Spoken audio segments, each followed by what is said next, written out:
De Vries took out a €250,000 loan from Shorthouse in 2018 to grow into a Formula One driver.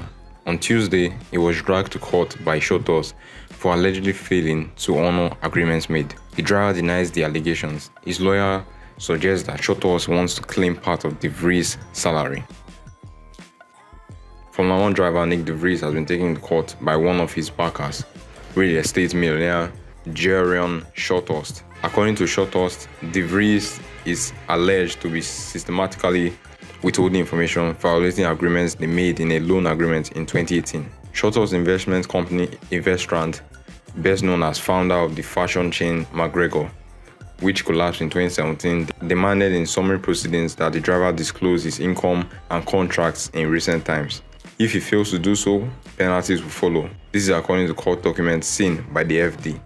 De Vries made his Formula One debut at the Italian Grand Prix last September as a substitute in Team Williams. He stood out by finishing ninth, almost unprepared during the race at the Monza circuit, and subsequently signed a contract for the coming season with AlphaTauri, the sister team of Verstappen's Red Bull. It's not yet clear what he will earn. In 2018, De Vries took out a loan from Shorthouse Investment Company. The loan was intended to follow the driver to lay a foundation for a long-term and successful career as a Formula One driver before the end of 2022, the agreement stipulated at the time. De Vries wanted to join Formula 2 team Prima Power in 2018, and because racers had to self-finance their place in such a team, he first had to put down €500,000. Part of that amount he paid himself, another part was sponsored, including €100,000 by supermarket concern Jumbo. Then the gap of €250,000 remained. Thereupon, Shorthouse, an acquaintance of De Vries' father, decided to provide the loan for the remaining amount. The real estate millionaire charged 3% per year, with an additional 50% of the plus of the variable income the driver will earn from Formula One related activities.